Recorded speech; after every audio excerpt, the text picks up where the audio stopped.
Ayubu anatuambia katika ile sura ya 38 mstari wa 12.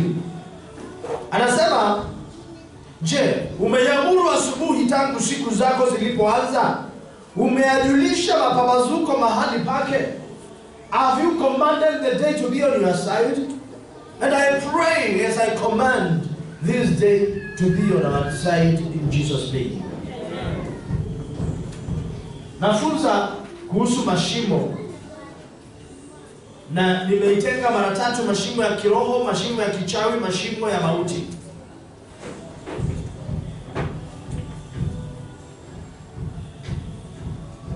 Serikali yoyote kabla haijaanza, kuna vitu ambavyo hujengwa na serikali. Wanajenga hospitali, wanajenga barabara, wanajenga maofisi, ikulu zote hizo, wanajenga vituo vya security. Na kwa sababu wanajua mtu ni mtu, kuna wale ambao si wa kukaidi amri, wanajenga in case huyu mtu amedisobey, atapelekwa wapi na atawekwa wapi. Kwa hivyo wanajenga korokoro ambayo inaitwa prisons. Na katika maisha ya kiroho kuna prisons za kiroho ambapo tutakuja kuona wakati tunamalizia Isaiah 42 verse 22 ambao nimesoma many times. Kuna prisons za rohoni. Kama mchawi anamuinda mtu amkamate, amtendee kiunyama, ni kama yule askari bado ambaye anawinda mtu. Askari mkubwa ama mkuu wa kituo anaweza tumana akasema, endeni mnikamatie fulani, mumweke kwa jela, nataka kukutana naye kwa koti siku fulani. Wachawi wako na their ranks also. Na kwa hivyo kabla haja kukamata, lazima atengeneze, huyu mtu nikimkamata nitamweka wapi? Huyu mtu nikimkamata nitamficha wapi? Nashukuru sana sababu ya maombi ya Jumapili iliyopita. Hata kama the aftermath niliumwa sana mwili. Na dada aliyekuwa kona kabisa alikuwa kanisani. Wasichana wake wote walikuwa kanisani. Wajukuu wake wote walikuwa kanisani. Kumbe kile kitu tumetambua Jumapili na Jumapili hiyo nyingine, msichana amemaliza shule, juu ni mwalimu kule, na ameabiri gari, amekuja Nairobi, amekuja kanisani, mpaka hiyo wiki ikaisha akiwa kanisani. Sababu anajua mali nimetoka kuna adui, lakini mimi sishughuliki na adui, nashughulika na Mungu.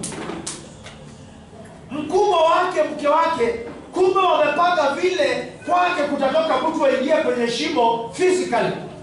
Meaning ameenda akatengeneza shimo spiritually. Na wakati ametengeneza shimo spiritually, hameseti wataingia kwa hiyo shimo kupitia njia gani?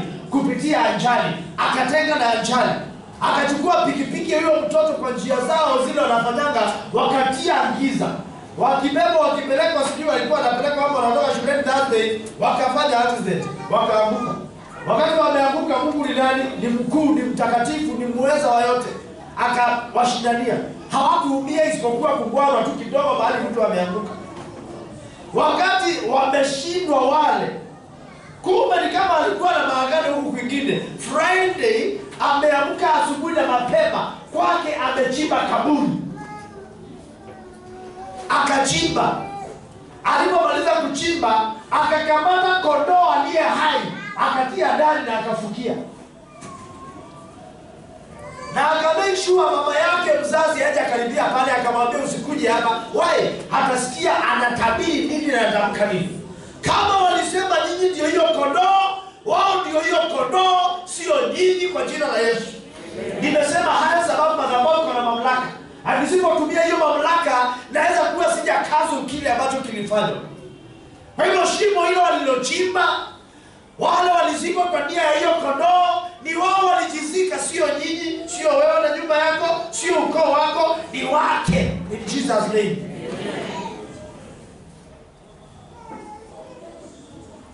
Tunasema mchungaji wetu. Tunahitaji pia kuwa alert. Anasema ndiye mchungaji, Zaburi 23, sitapungukiwa na kitu. Yesu Bwana ndiye mchungaji wangu. Yesu Bwana ndiye mchungaji wako, utapungukiwa na kitu. Lakini there are times kama uko ndani yako, kama uko zizini mwake, hatakuchunga. Kama katika zizi yako wanyama ni 15, je, utaenda kuchunga wanyama 30? Hawa 30 umetoa wapi? Wakati hapa jirani amekwambia unakwenda kuchunga, tafadhali enda uchunge pamoja na wangu. Kwa hivyo sasa jirani anaenda anasukuma wale wake wote anaanza kwako. Kitu ya kwanza utamuuliza, nyasi ya hawa wako itatoka wapi? And the narrative of Jesus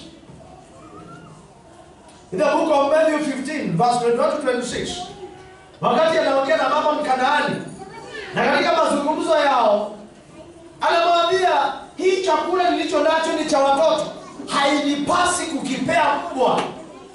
Kwa hiyo kuna kile chako special ambacho ni chako, hakiwezi kapewa mwingine.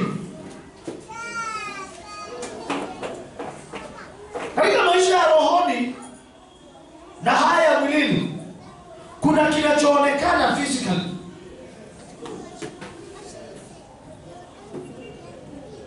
Yule kijana ambaye alikuwa anasema alikuwa anabebwa ama akiwa kuanzia class 3, baada ya kuomba na kufunguliwa, alikuwa hapa ile siku tulikuwa tunaomba tunafungua macho. Yeye sasa anaenda kudalama Monday, anasema mimi sitaki kwenda kwa ile shule. Anaulizwa kwa nini unataka kwenda kwa ile shule? Amekataa kuambia mamake, lakini kwa bahati nzuri ameambia dada pale.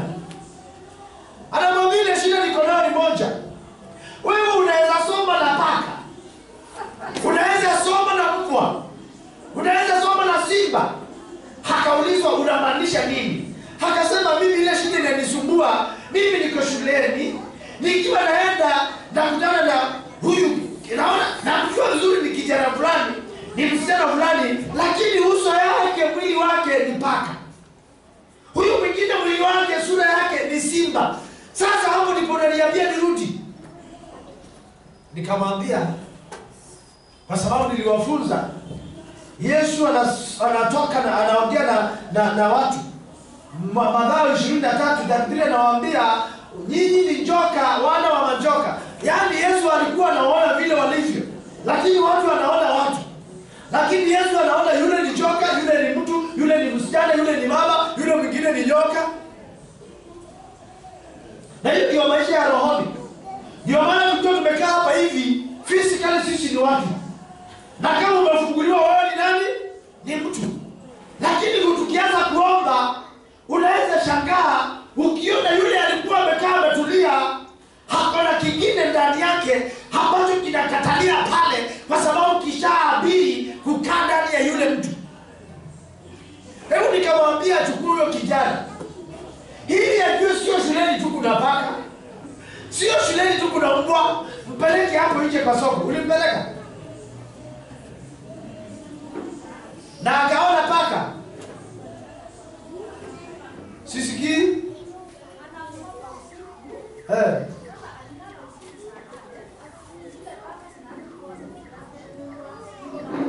Unasikia mtu amelala na kumbe sio ni paka tu. Unanielewa kile nasema? Haya ya mambo nawafunza hili katika maisha yenu. Bwana asifiwe sana. Hili katika maisha yenu ya rohoni, ya mwilini, muwe washindi. Kama nimepigiwa na kijana yake nikaambiwa Karo ameshikwa na ataka. Kwa sababu akiwa anakaa anaanza kusikia rohoni anadungwa. Unaona? Rohoni anadungwa. Hebu wakati nimeingia kwa nyumba nikaambia kumbe simu imejiweka vibration. Nakuta iko na missed call mbili, madama amenipea simu. Juu iko na vibration nisisikii na ilikuwa nadhani ni yake. Wakati nimechukua simu nikaulizwa huyu atadungwa mpaka lini? Hii haikuwa kundungwa asikie kapain. Kama sio mimi na Kataanga, hakuwa alidungwa na akaenda. Nikaambiwa kuna mambo mingi nataka ufanye. nataka juu umemfungua mambo ya rohoni wakati umemuombea. Umfungue aone hao ataka zimali wako. Hebu nikaambia Karo hata kama hata usisikii amuka. Karo nikamwambia toka huko ambao yani mimi ninaangalia naona amebebwa mahali. Wale watu wamechinja ngozi, wamechinja mnyama. Sijui ilikuwa mbuzi. Hivi sasa amelalishwa kwa ile ngozi. Akilalishwa kwenye ile ngozi mkono moja pande ile nyingine pande hii. Wanaanza kuduka roho lakini Mungu anakataa. Hebu nikamwambia toka hapo huko nikasikia bado amelewa akili bado haijarudi nikamwambia enda unawe uso. Ukimaliza kunawa nipigie simu. Anikakata simu. Kwa sababu sasa ni hapo tunasumbuana kitu ya kugonga 1 second tunashindiaje kila saa ni Yesu anakuita. Saa zingine unafanya kazi.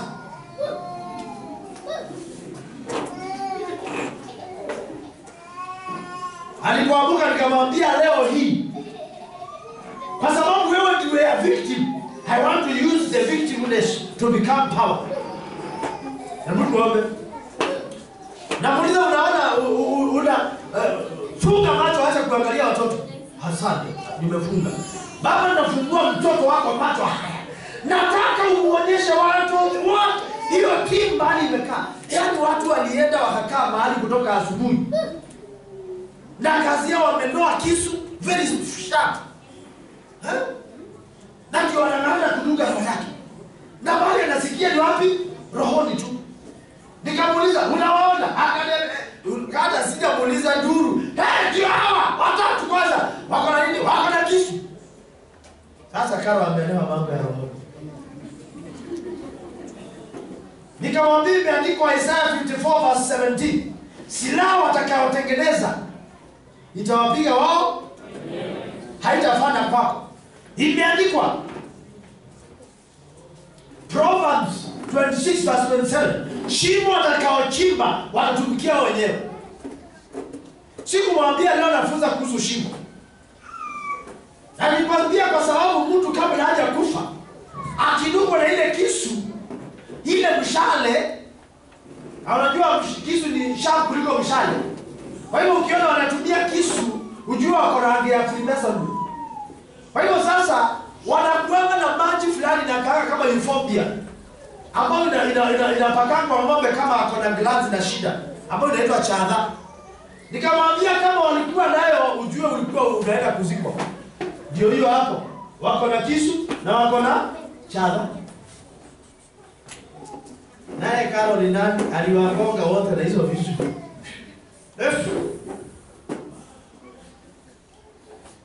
Kaniambia nimemalizana na hiyo vita. Haleluya. Nikamwambia hata hiyo walikuwa kumwagia wao. Basi ni hivyo. Na hivi ndivyo watu wengi wamepitia vita. Dada alipoenda mazishi ya ndugu yake aliambia Mungu nataka kujua nini ilifanyikia ndugu yangu. Hapo.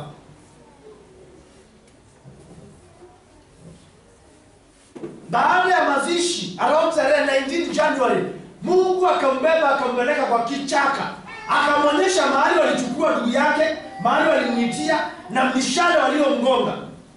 Walichukua mshale, wakagonga roho yake, moyo wake ukapasukana. Akaanguka mahali alikuwa na akakufa. Si hivyo ndivyo uliniambia? Hii aliniambia baada ya kufunza funzo.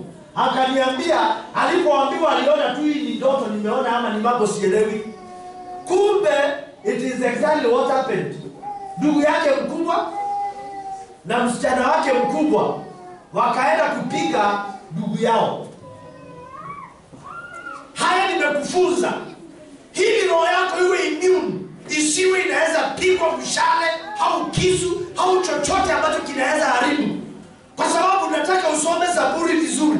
Zaburi kama kuna kitabu ambacho kiko na siri za Mungu ni Zaburi. Hata unaona 25, unaona 23, unaona 35, unaona 8. Yaani ameelezea hizi siri zote.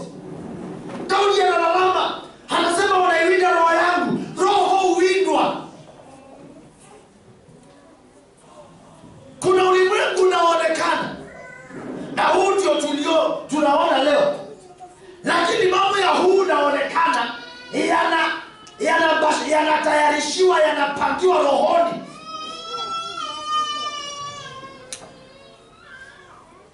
Maana yake nasema wewe ni roho ikayo ndani ya nyumba iitwayo mwili. Na kama wewe ni roho ikayo ndani ya nyumba iitwayo mwili, lazima basi ile roho, mambo yote ya rohoni na mambo yote yaanzie rohoni. Maana mwenye kumiliki ni roho, sio mwili. Na huyu mwenye kumiliki akiondoka, mwili nao utaanza mambo mawili. Utaanza mambo inaitwa ku decay and to decompose. Wale watu ambao washaifanya philosophy, there are disputations. The physical is composed or made of the physical matter. The soul is made of the immaterial. And when we talk of the immaterial, these are three things: the immaterial, the non-matter. That is to tell you, but differentiate. These are dualists. I'm not a dualist. You get that? I'm ile tunaita tripatriarch. Mimi ni watu wa mwili, roho na mwili na nafsi. Naona? Hebu watu wanakuwa na maswali mengi sana. Ambapo watajiuliza, wewe ni roho ama wewe ni nafsi? Wewe utajibu nini? Wewe ni mwili, acha niache kwanza roho kando. Wewe ni nafsi ama ni mwili? Na kama wewe ni mwili, mbona katika kufa unaoza? Ni nani huwa anaenda? Ni mwili au ni nafsi? Nani huwa anaenda? Ni nafsi. Utengano ukiingia kati ya mwili na roho, huyo mtu safari ya mwili inaisha. Na wakati wa kuamka hautaamka na hii nyumba. Na ndio nasema hii nyumba isikufanye ukose kumjua Mungu. Wewe unasema kuna ulimwengu unaoonekana na kuna ulimwengu usioonekana. Na ndio tukasoma juzi, wakati tunasoma katika kitabu cha Wakorintho wa pili, tukasema kwa kuwa vinavyoonekana vipo hapa vimepatikana kupitia visivyoonekana. Tukaambiwa vinavyoonekana ni vya muda, lakini visivyoonekana ni vya milele. Tukaambiwa hiki ambacho unakiona kiko na expiry date, lakini kile kisichoonekana hakina expiry date. Ulimwengu unaonekana ni kama huu wenye majengo, physical things, lakini usionekana ni ule ambao huwezi kuona kwa macho. Pia spiritual realms, we say they are unseen. It is the unseen world. It is invisible. The wise say it is invisible. Ulimwengu wa roho, na utaitwa ulimwengu wa roho kwa sababu unakaa kwenye roho. Ndio maana unaitwa ulimwengu wa roho. Na ulimwengu wa roho, there is no time unageukaga unakuwa physical. Kwa sababu kila kitu pale ni roho.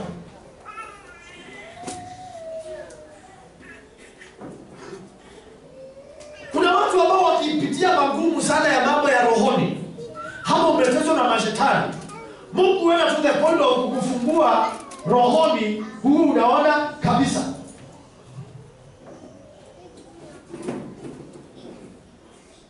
Na pale utakuta umefunguka milele.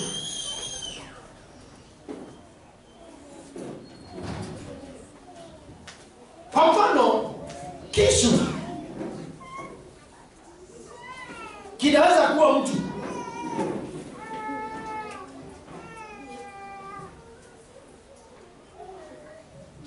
Nyumba,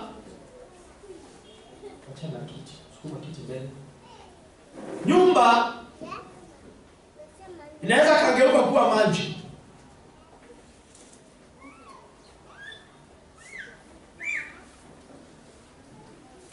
Physical things can also convert to spiritual.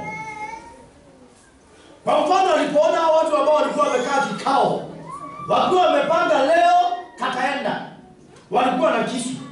Hiyo kisu ilikuwa physical ama spiritual? Ilikuwa spiritual. Wale watu walikuwa wako na miili yao ya nje, hawa walikuwa na miili yao ya ndani.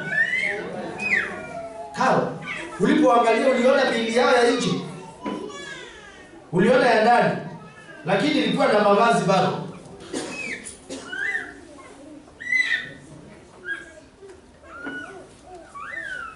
Hata kama kuwa, kwa sababu huwezi enda pale kwa mwili, unaweza enda tu rohoni kwa roho. Ukijikuta ujue uko rohoni. Ndio maana mlango na njia iendayo mbinguni ni nyembamba. Akasema njia iendayo mbinguni ni nyembamba, bali njia iendayo kuzimuni ni pana. Maana yake njia iendayo kuzimuni unaenda pamoja na mwili wako, kwa sababu roho iliinua kitabu ikafungwa na mwili ukabaki ukijitawala. Lakini kuna maandiko fulani ambayo imeandikwa ambao inaweza kukushangaza, ambapo naweza kukupea kama wazo ama swali.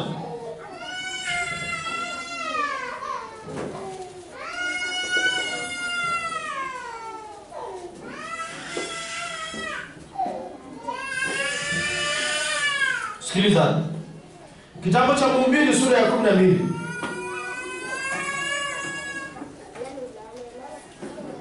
Unaweza niruhusu nisome mstari wa kwanza hadi wa 7 ili uelewe.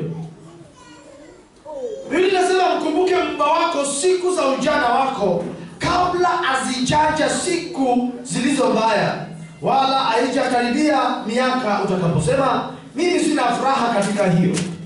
Kabla jua na nuru na mwezi na nyota havijatiwa giza, kabla ya kurudi mawingu baada ya mvua, siku ile walinzi wa nyumba watakapotetema, hapo wenye nguvu watakapojinamisha, na wasagao kukoma kwa kuwa ni haba, na hao wachunguliao madirishani kutiwa giza, na milango kufungwa katika njia kuu, sauti ya kinu itakapokuwa ni ndogo, na mtu kusituka kwa sauti ya ndege, nao mbiti za kuimba watapunguzwa.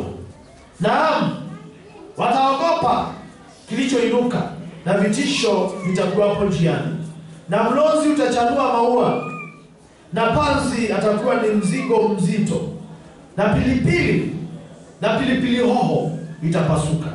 Maana mtu aiendea nyumba yake ya milele. Sikiliza, maana mtu aiendea nyumba yake ya milele. Anaongea na mafumbo kuhusu kifo. Nao waombolezao wazunguka njiani, kabla haija katika kamba ya fedha, hau kuvunjwa bakuli ya dhahabu, hau mtungi kuvunjika kisimani, hau gurudumu kuvunjika birikani, nayo mavumbi kuirudia nchi kama yalivyokuwa, nayo roho kumrudia Mungu aliyeitoa. Roho yako ilitolewa na nani? Nani alipuliza roho kati ya ndani yako? Ni Mungu. Hayo pale nitakufunza siku nyingine inayokuja. Ni nafsi ambao basi mtu kama amekuwa mdhambi itakamatwa kuzimu, ama ni roho?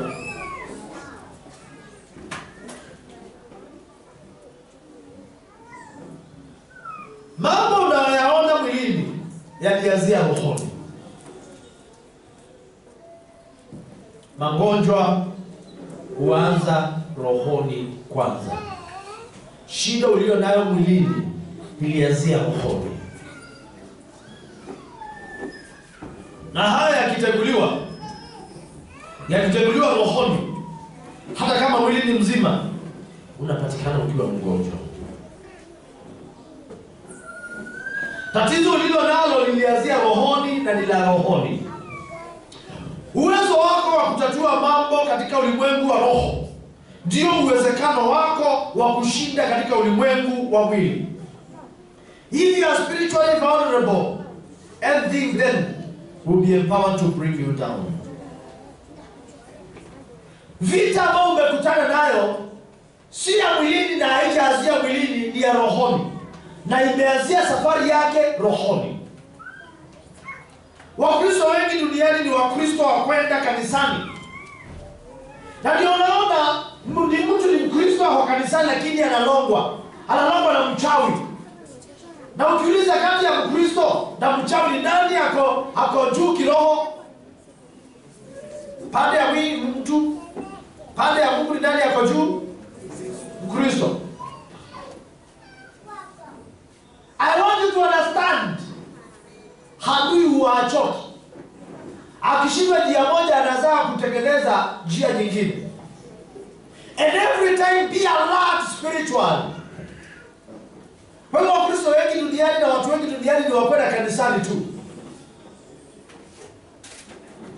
Hadi unakuta kwa sababu mtu haelewi, kuna nyimbo ambao tutaimba.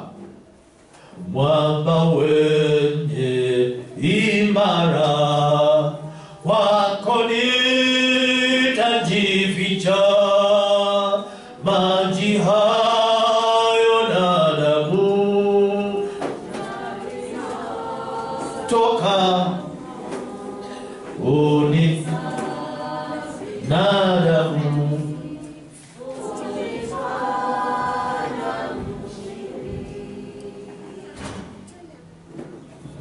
Nikuulize swali. Ukiimba hiyo wimbo na uko rohoni itakusaidia na nini?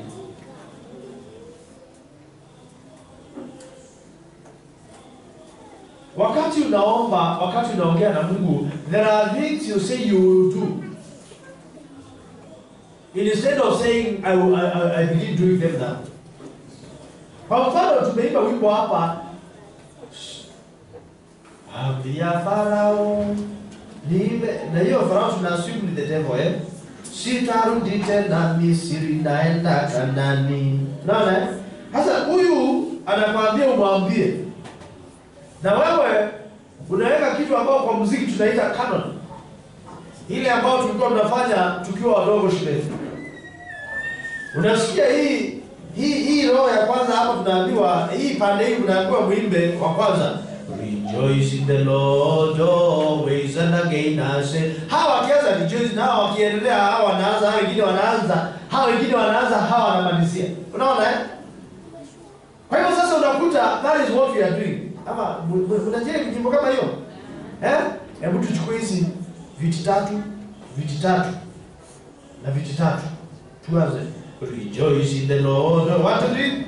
Rejoice in the Lord always. Simuendelee. Msisikilize hao wengine. Haya tuanze sasa. Twende.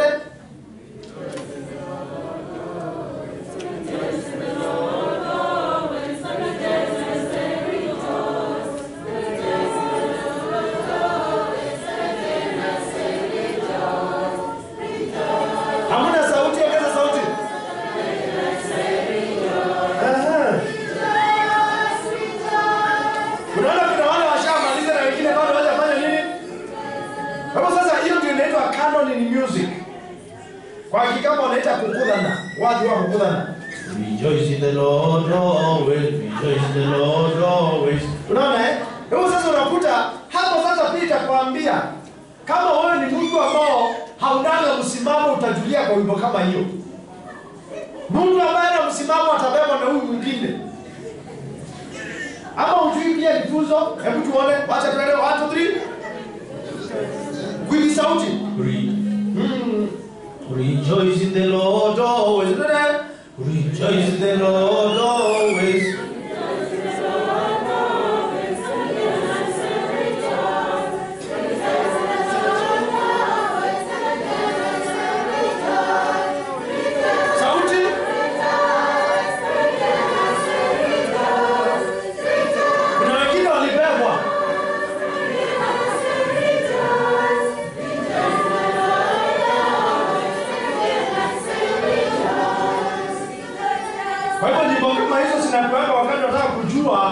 Akili ya fulani kama inaweza kuwa independent.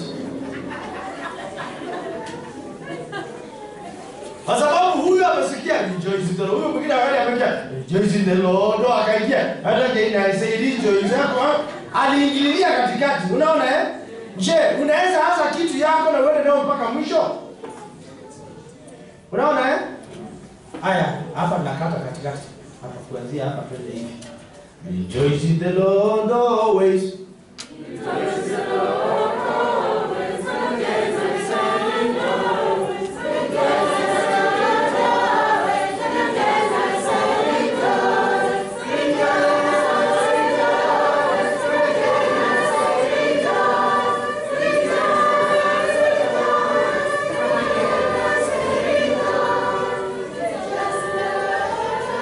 Haya, kufika hapo wangapi wamejua akili yao ni independent? Wangapi waliingililia wengine? Bwana asifiwe sana. Nao huyu wakati amesema mwambie Farao, na wewe unastahili kusema mwambie Farao. Sasa anakuambia na wewe unastahili kusema sikia Farao. Unataka kusema, yani tunataka useme kuwa wewe na asikie ukimwambia wewe sikia nimeokoka. Sasa by the end of the day unakuta umeimba wimbo, mlikuwa mwambie shetani no, at the end of the day akuja mwambia kwa sababu wewe unamwambia kile yeye amekwambia. Nikikwambia sikia Farao nimeokoka, sitarudi tena Misri, naenda Kanana.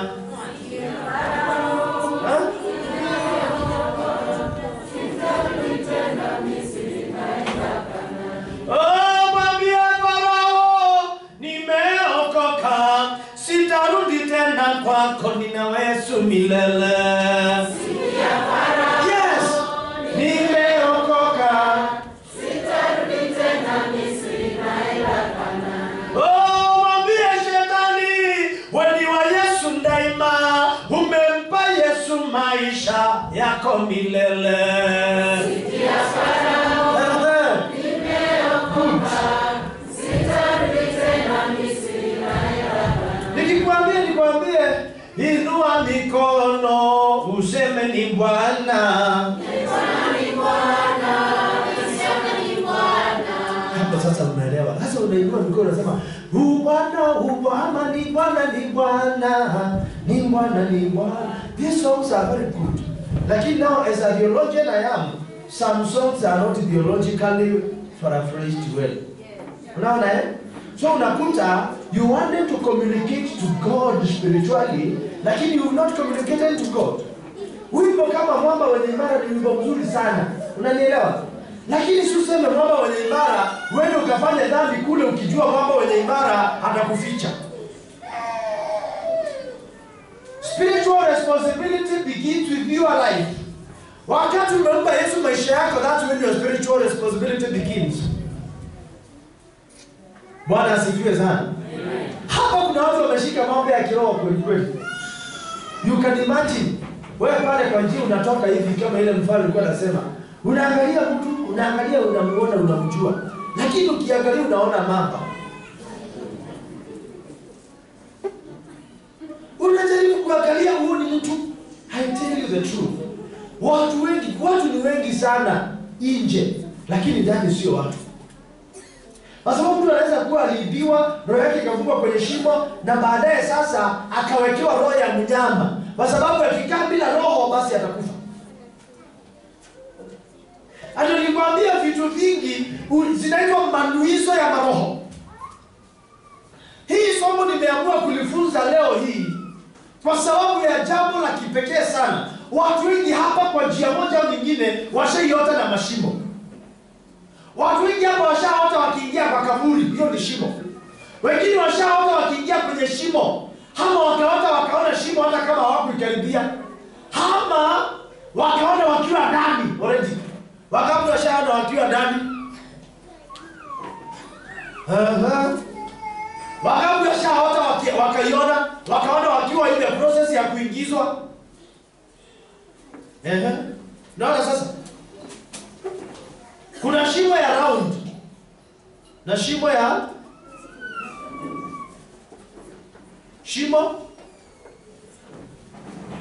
shimo ya round Inakuwa tu ni kwenda chini peke yake. Kaburi iko na milengo 3. Kuna kwenda hivi, kuna kwenda hivi, na kuna kwenda chini.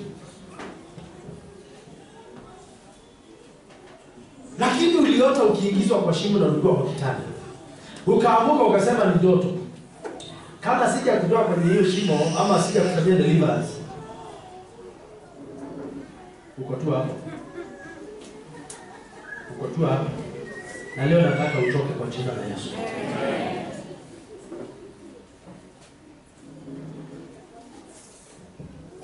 Hii somo naweza funza siku 3 ni kubwa sana. Kila mchawi unayemuona ulimwenguni ako na shimo lake. Hili uitwe umelongwa. Akianza kukuinda, anaweza kuwa Nikupe mfano. Chris. Baada kutumia Chris sana.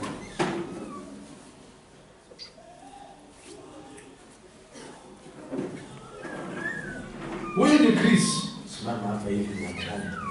Nimeloka kitu. Huyu ni Chris. Huyu ni nani? Chris. Hii mkono ni ya mwili ama ni ya roho? Ni ya mwili. Inapewa nguvu na nani? Na mkono wa wapi? Wa ndani. Unanielewa eh? Hii ni mkono ya nje. Lakini hii mkono itafanya mambo, lakini kwa niaba ya nani? Ya roho. Amen. Hasa hapo tumeweza kuelewana. Hii ni mguu. Hii mguu ni ya nje. Lakini inafanya kazi ya nani? Nani anaitumia kutembea? Nani anaitumia? Akaka na mahali nani anaitumia? Lakini anasema watu wasinione. Unanielewa? Roho inakuanga imefichwa ionekanaje na watu kwa sababu gani? Akitoka hapa asimame hivi unajua simama hapo physically. Bwana asifiwe sana. Najua naweza fanya hivi. Na niwe saizi nimesimama hapa na roho yake. Lakini juu hakuna macho.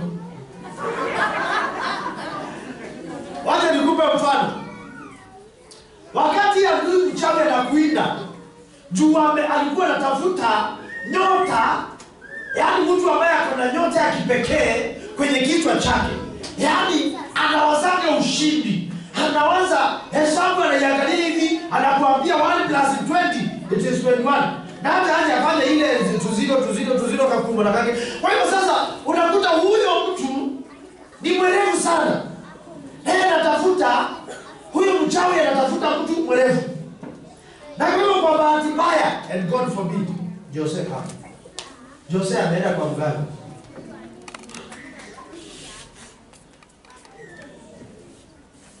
Hallelujah. Jose ameangalia maisha yake, akaona maisha yake yaendi vizuri. Na yeye anataka ni kazi. Yaani anamwambia unajua kila kitu yote nafanyanga haifanikiwi. Hata nikifanya hii mambo yaendi vizuri. Hiyo ni mikono ama ni kichwa? Akifanya mambo hayaendani, ni nini hiyo? Ni mikono. Amulipati. Watoto waje kucheza. Na wale wanacheza pamoja na separate, wanakaa kando na mwingine. Hiyo kazi sasa iko na hawa watu wawili hapa. Tuangalie watu wana make a lot of noise kwanza nini. Tuna discuss. Huyu ameenda. Na wakati amefika ameulizwa ni nini nimekuleta hapa? Anasema nikijaribu kufanya kitu yangu yoyote ile haifanikiwi. Ni wapi kuna shida? Ni mikono ama ni kichwa ama ni miguu? Kichwa ndio inafanyaga. Okay. Anasema akijaribu kufanya kitu akifanikiwi. Shida iko wapi? Kwa kichwa ama kwa mikono? Pesa inaenda kwa kichwa ama kwa mikono? Ni kichwa inatafutanga ama ni mikono? Kwa hivyo mikono ndio iko na watu wengi mikono huibiwa. Na ukiangalia kila mtu ako na alama kwa mikono. Kuna alama za watu wengine zingine zisha fade, haziko. Kuna watu ambao wamebarikiwa kwa mpaka hata ukiangalia mkono unaona stars. Yaani imejichora vizuri stars. Kuna mistari ile main kwa mkono. Nao yeye wakati ameenda kwa mtu ambaye hana, ili apate ataenda kuiba kwa mtu ili apate. Hapo atamwambia njoo kesho asubuhi na mapema ukiwa umenibebea ile jogoo kubwa ya black ama ya red ama ya green. Sema ndio. Sasa wakati ameenda ameambiwa ile saa ataenda. Unaona? Ndio huyu jamaa machioni anaenda kwa barabara. Atasimama tu mahali. Hakuna mtu anaongea naye, hakuna chochote anachofanya, na ameenda na amesimama tu hapo. Nyinyi mnapita tu mnaona mtu amesimama hapo. Sasa hizi kwanza ni rahisi kwa sababu watu wanakuwa wanajifanya wanashughulika na simu. Unaona? Anakaa hapo, wa kwanza anapita, ana kitu. Wa pili anapita, unajua wao hawaangalii nje, wanaangalia nini? Wanapita wa pili, ana kitu. Wa pia ana kitu mpaka anashika kadi ile wote waliogwa. Kwa hivyo sasa baadaye katoto kametumwa na baadaye kuendea sukari. Msipende kutuma watoto sana. Kama mtu afuta kutunza ama kama utuzangi. Kanaenda kapicheza. Na sisi tulikuwa tunaenda na kale kangari ya taya. Hakuna mtoto anakimbiana kwa duka bure. Kama hana hiyo kitu utakuta akiwa anaenda akiwa kwa hivyo aende. Kwa hivyo akikaribia pale ndio kuja ndio naambiaga watoto waka wangu ukiita na mtu usiende. Haleluya. Ukiita wangu akose kuja jua ameambiwa na babake. Kwa hivyo akikuja sasa nilikwenda wapi kwanza namsalimia. Nisalimie anampea mkono. Shida. Watu wengi tumebadilisha na salamu ya mkono. Hata ni kwa pesa moja. Henda ukutana na woria pale Isili. Kumpea mkono aichukue ni ngumu sana. Wakati washaka Isili by the way, ili muone kama msione kama naongea kitu siri. Nimesikia mtu hapo. Ukiwapea mkono unashikaka. Si wakati tu wa corona. Anytime hata ukimpea mkono wa chiki na yako linawashaka kupeana. Hata mimi ni kama nitaacha usaidia. Mnaelewa kile na what I'm trying at. Nanielewa? Hebu sasa yule mtu atachukua ile mikono ya yule mtoto ama yule mtu. Unaona? Hata mwingine atajifanya anatafuta njia. Unanielewa? Amene akijitafanya anatafuta njia, hakuna anakuja kiwambana nyota yako. Anaweza kuambia mambo mawili. Jambo la kwanza, I'm stranded here, sijui niende wapi. Na msieni anasema, umuulize kwa nini? Nilikuwa natafuta mahali fulani na sipajui. Lakini before that, hashakimbia kukusalimia. Na wewe ndio unataka, jifunze kusalimiana kama watu wa shikamoo. Shikamoo, marahaba. Umemaliza? Sio ni salamu. Good. Usishinde ukipea watu mikono yako. Na ukichukua pesa yako, unataka kupea mtu, especially kwa duka ambao unasuspect kama ya kichawi. Unapopeana, sema Mungu wangu hii pesa iweze enda kunifunga. Na ukipeana pesa, peana minus your star, your man, your worth and every other thing. Unaelewa? Huyo mtu anaweza kuja hapa akwambie, I'm stranded here. Ni sina hata fare, sina hata shilingi. Kama na sisani patroni kitoka hapa niteremkia hapa na kule jamaa ameduka kasuti ya brown. Ananiambia mimi, "Hey Pasi, how are you?" Sasa anateremka. "Haunijui?" Hata sijaimuona. Si hata nishahudumu huko kwako.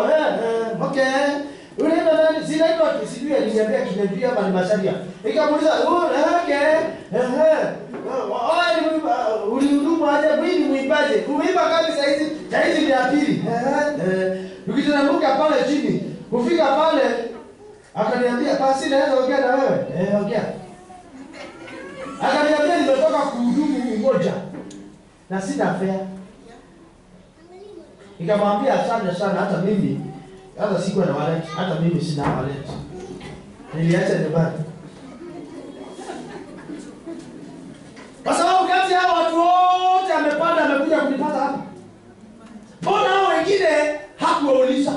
Nyinyi mlikuwa mnapita awasalimii, lakini ni kama alikuwa amemonta pasta yupi. Wakati nimekaribia hapo na nimepita, basi hawa hiyo. Aliona tu pasta kumbe anatafuta, kuna kitu aliguswa kule na wakaamua mtu tatuma nani ataibe. Yangu ibiki na kuweka daga. Nikamwambia sina. Nikamwambia endelea tu kutafuta. Ama it is also good to cut weight walk. Sababu wewe niambia wewe ni mwimbaji, umetoka kuhudumu kule, kumaanisha ulikuwa umeitwa kule, haujauza hata CD moja, ama mimi ndio utauliza ama ni yule ulikuwa unahudumu kwake. Waliambiwa mkienda kule msibebe nini? Mkoba. Kule ndio mtapata riziki yenu. Nikamwambia riziki yako iko moja.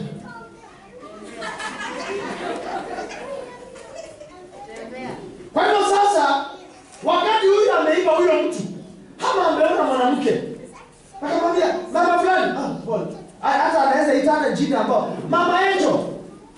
Na unasema huyo amejaribu tu. Wewe si mama Angel, story inaanzia hapo. Story ya shetani na Eva ilianza aje? Hivi ndio Mungu alivyosema kwamba msikule mti wowote. Msikule, unaongea na mwalimu akiwa karibu. Kwamba msikule mti wowote katika shamba. Wakasema aje? Akaanza kurekebisha. Sio alisema miti yote tunaweza kula isipokuwa ule wa katikati. Hivyo sasa anaitwa mama Angel. Then mnaanza story. Anakuuliza, kwani huyu mtoto wako hivi nilichanganyikiwa. Yeye anatafuta kile ataenda kupea nani? Huyu. Na watu wengi mliibiwa hivyo. Wengine hata uje hii robo huko nje, ulikutana na mtu tu from nowhere na akakuiba hivyo. Kuna wale watu ambao ni ombaomba wazuri na ombaomba wabaya. Kuna mama ambaye wakati taskizi ilikuwaga pale likienda jioni, mama ambaye anakuaga huko chini karibu na City Market. Inaitwa City Market. Kuna Equity kwa hapo anasimamanga hapo na karejua akimbisha nyimbo zile tatu. Ukipita hapo utakosa kuhubiri. Hapo utakuta hadamu naima walitenda. Huyo unaelewa, huyo anatafuta riziki yake, lakini ni tajiri kuliko. Jamaa alikuanga kashia hapo moto, ananiambia huyu nikimchekea kidogo inakuanga 8,000 ama 5 kwa siku. Kwa siku matano. Ukienda pale Kenya Insurance, hapo chini ya mahali kulikuwa na uchumi, kuna jamaa unakutanga hapo akiimba nyimbo nzuri. Huyo ndiye nimepea, sijaipea mwingine. Unamkutanga akiimba tunyimbo tuzuri, hapo na Kavlonet, you know? Unakuta anaimba tunyimbo tuzuri, tunyimbo tutamu, unanielewa eh? Anaimba. Huyo unaweza pea.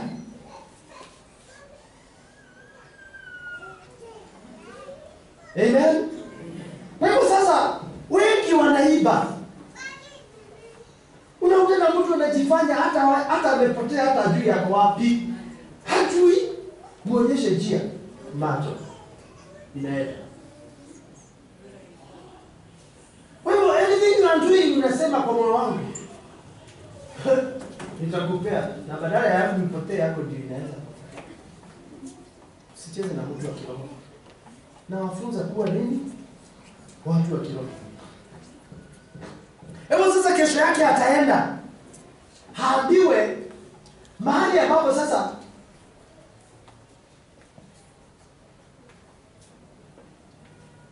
mdomo linapiga kelele. Aambiwe mahali ambapo yeye alipobeba alienda akaweka mikono hiyo mtu kwenye kabini. Aambiwe weka hapa. Wakati unaweka hapa unachukua. Kwa hivyo hizi salamu, mtu anasema huyu mwanamke, huyu mwanaume nikimsalimia wacha. Sasa anasema yale mambo yangu yote. Na watu wengi mmeishia kwa sababu. Kama sasa huyu mtu akiibiwa, na nielewa sasa. Kama sasa ameibiwa, huyu ndiye alikuwa anaibiwa. Sasa amekuja hapa akaangalia mikono. Akaona mikono hii. Hapa ni mchawi. Anawina nini? Mikono. Wakati amekuja ili sasa amnyang'anye ile mikono, lazima atengeneze mahali ambapo atamfunga kwanza. Ili amnyang'anye akiwa hawezi fanya nini? Kwa mfano, ushatembea katika Nairobi, Eastlands. Wakifanya hivi what happens? Nini naenda? Kila kitu. Nasikia wanakuweka wameweka ambao hapa. Then ni kusubiri. So unapiga hapo nasikia mwingine alimaliza wiki mbili bila kuongea. Now hili ya kunyang'anya lazima kwanza hakuweke kwa point ambayo you can do nothing. Na nielewa. Sikiliza vizuri. Kama uko hapa na ulinyang'anywa, most likely ulikuwa umesulubiwa kichawi. Kuna kusulubiwa kichawi. Andaswa kusulubiwa kichawi ni wakati unauliwa. Kwa sasa ukinyang'anywa, wewe unafungwa kwenye shimo. Ili usikawe kutoka kwenye ile shimo udai mikono yako. Unanielewa? The biggest challenge today katika ulimwengu wa kiroho ni makanisa ya kiroho ya kweli. Ndio maana ukiokoka vizuri, hawatalalamika nyumba yako, kazi yako, kwenu, watalalamika ile makanisa mnaenda. Zile makanisa mnaenda. Na yeye akilalamika umwambie, hizo makanisa tumefuzwa vile tunafanyanga rohoni. Ukimjibu hivyo hata ikwambie tena, yule atakuja kwako. Hakwambie zile makanisa mnaenda siku hizi, unamwambia kwa hizo makanisa tumefuzwa mabaya mnayofanya rohoni. Nataka uengelee tena. Nimekupea answer. Zile makanisa mnaenda tumefuzwa huko vile mko na mashimo yetu ya kichawi.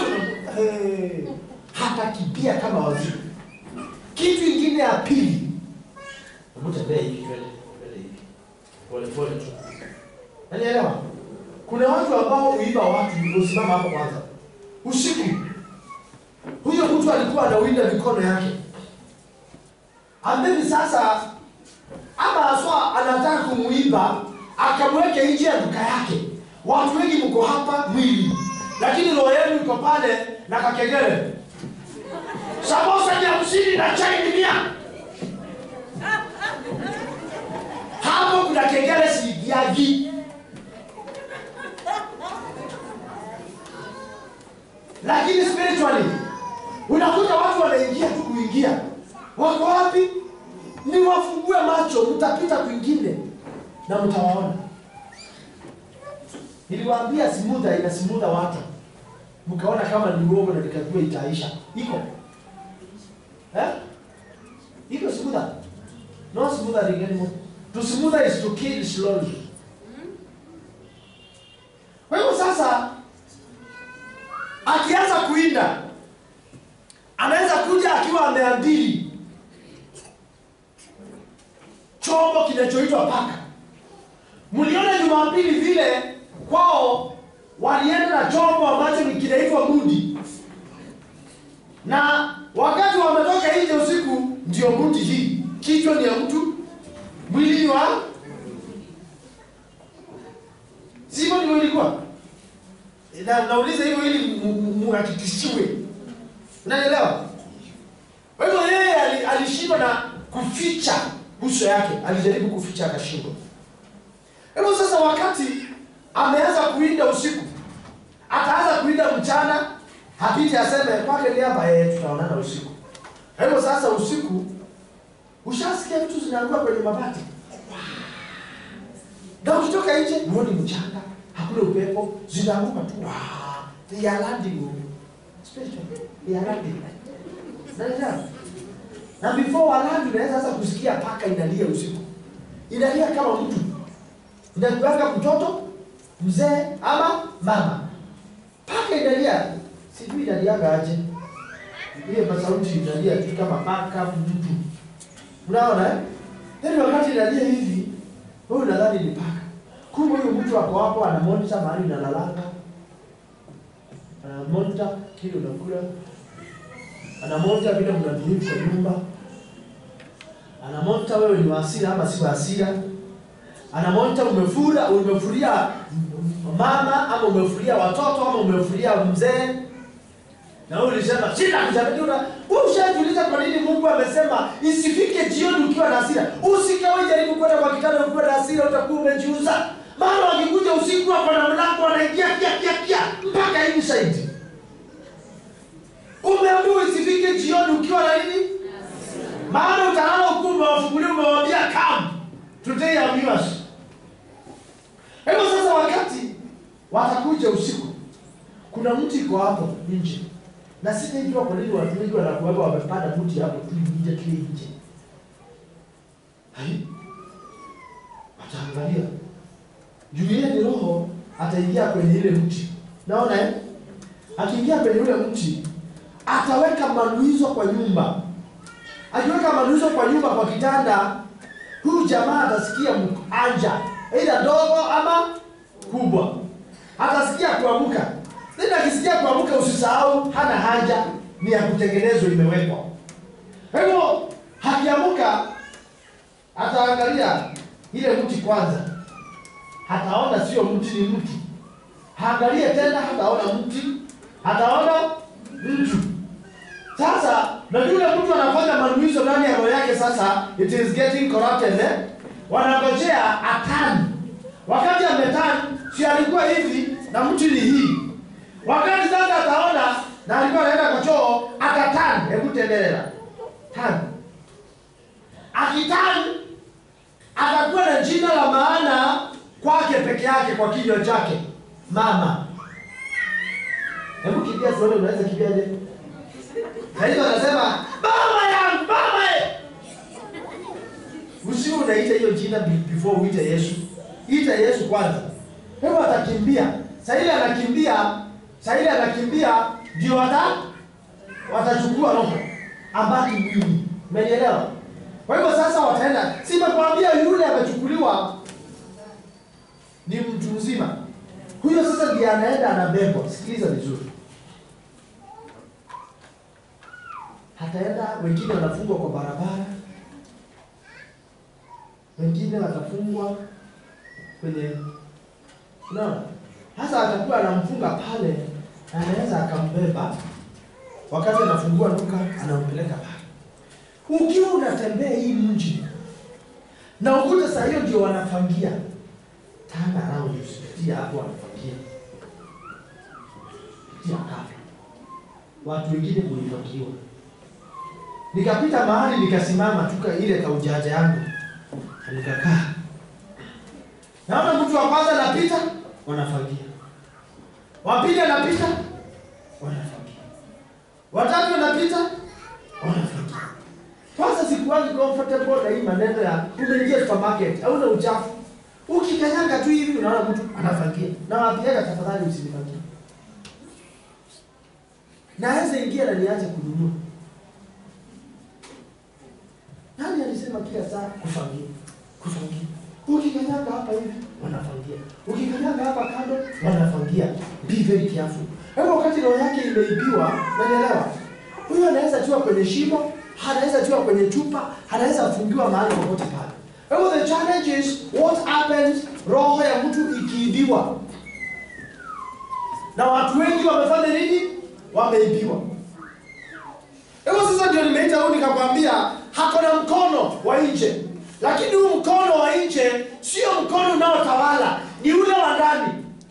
Huyu wa ndani ukiondolewa, kwa sababu alikuwa anataka mikono, akiondoa mikono na iondolewa kabisa, hiyo mikono ya mwili inaisha kazi na inaisha mpaka hata kuexist. Ukikuta mtu ameparalyze, jua hiyo sehemu yote imechukuliwa. Ukiitisha hiyo sehemu yake yote irudi, hiyo mtu paralysis inaisha. Ndio maana nimekuwa nawafunza kuona rohoni. Hili ukianza kuomba na kufanya mambo, wacha kufanya mambo mwilini, wacha kuomba mwilini, omba rohoni. Kama umeelewa yule nione kwa mkono. Rejoice in the Lord always, and again I say rejoice. Rejoice in the Lord always.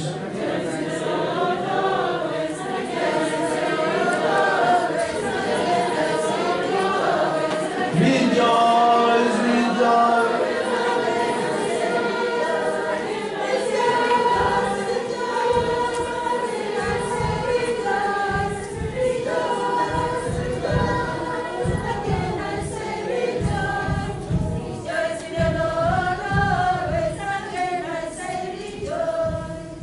Wamemaliza at the same time. Wewe unajua what happened. Amen. Naweza kaa chini.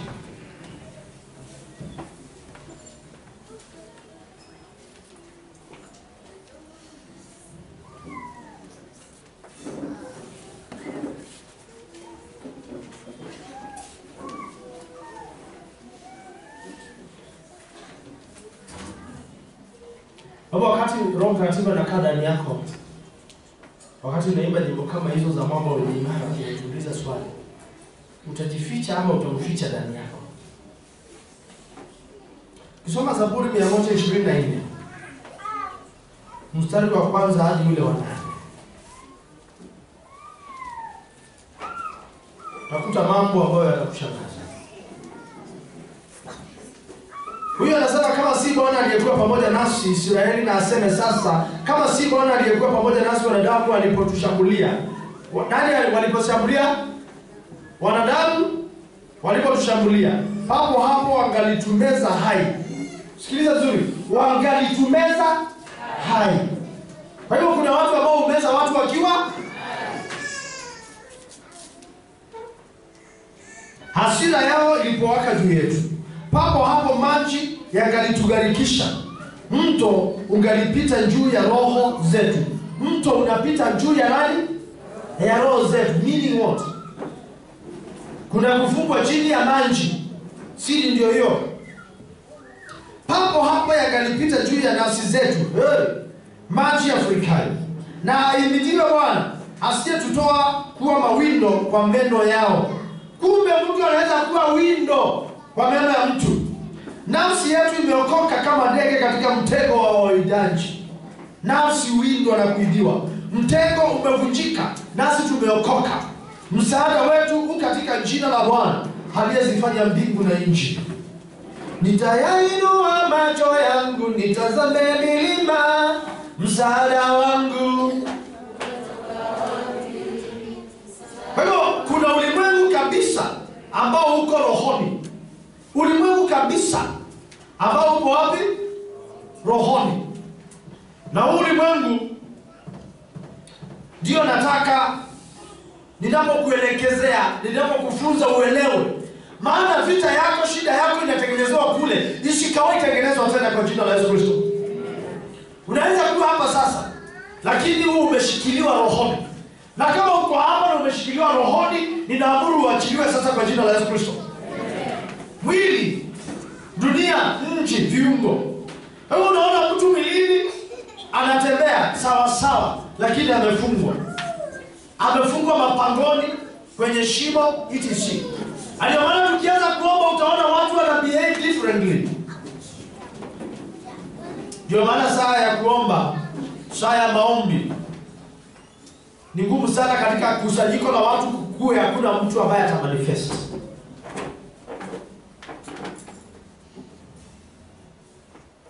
Biblia inasema Mathayo 10 mstari wa 8.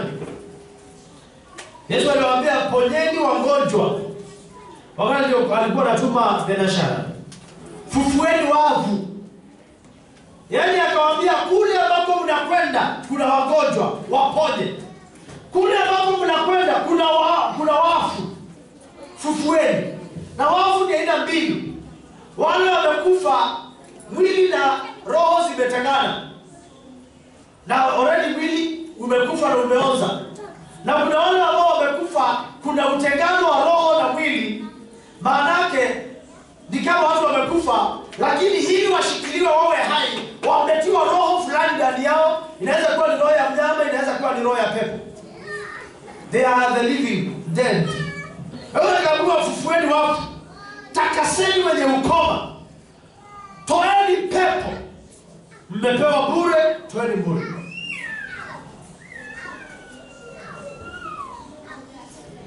Nimesema ulimwengu wa roho.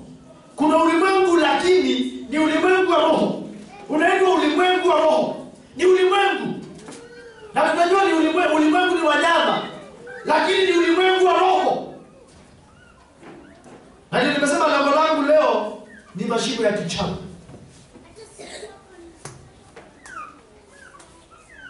Ndio maana nasema in Ephesians 1:3, Ephesians 3:20, Ephesians 2:2 and verse 6, Ephesians 3:10 and Ephesians 6:12. 1:3, 1:20, 2:2, 2:6, 3:10, 6:12.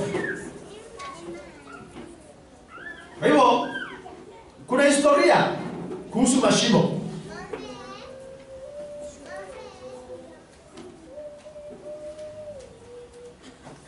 Historia ya mashimo kwenye Biblia ilikuwa kwa zamani. Ukikosa kwenye Agano la Kale, mtu alipokuwa anafanya makosa akihukumiwa, alikuwa anatupwa kwenye mashimo marefu, kushushwa kwa kamba, kukaa huko kama jela kifungoni.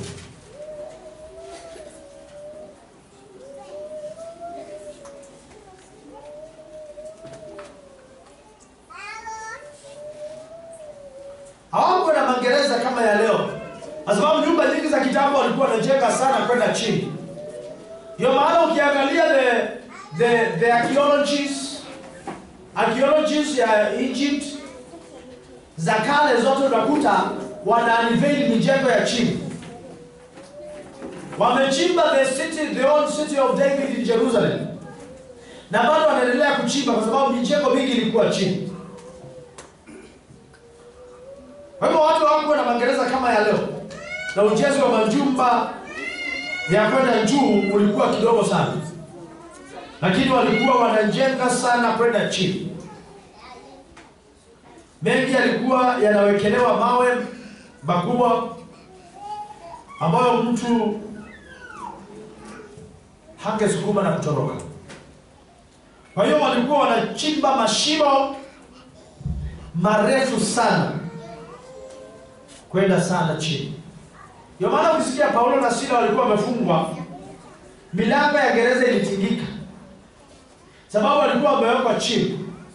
Biblia inasema nchi ikatetemeka.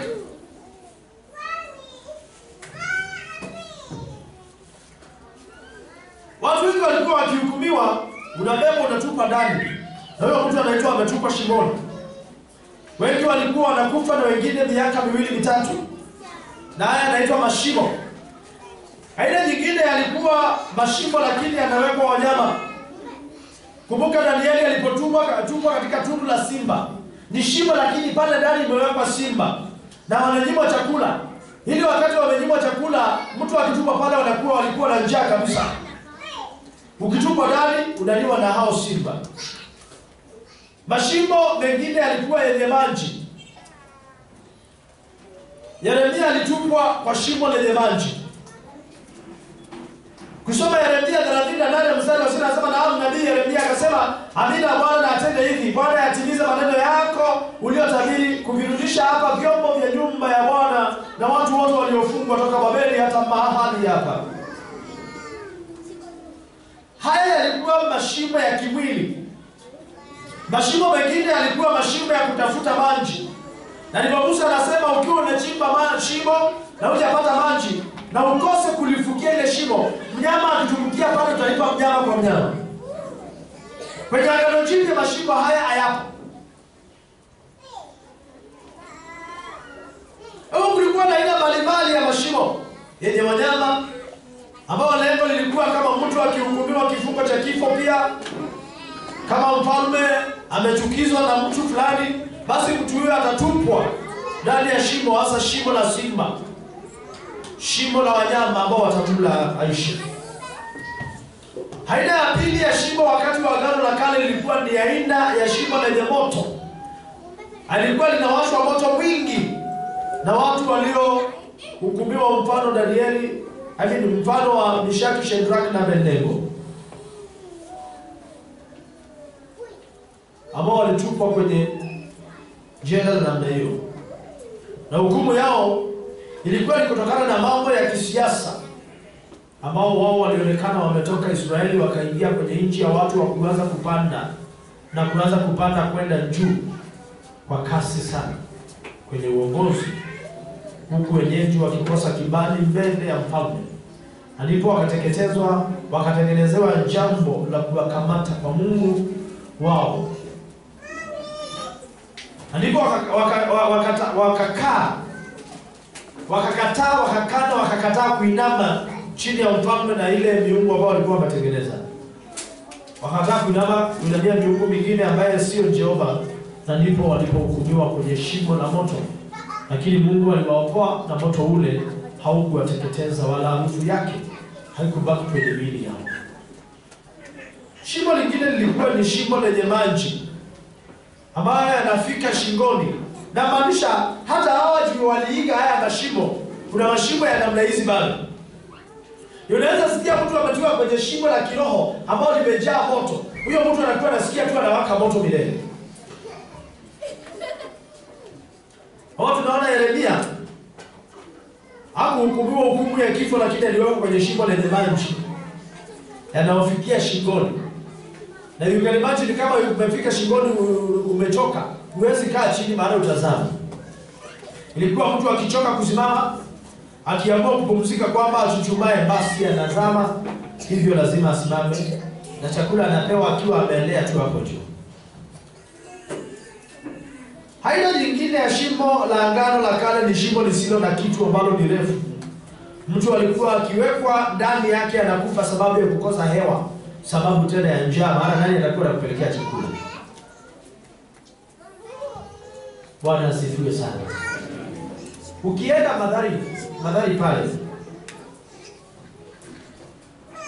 unajua kuna watu ambao wamefungwa huko chini hawatokangi nje.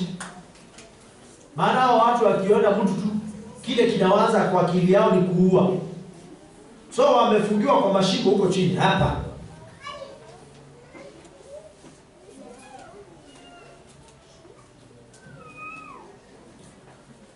Kwa hivyo ni mashimo ambao ni marefu, watu wanakufa juu ya njaa na kukosa hewa.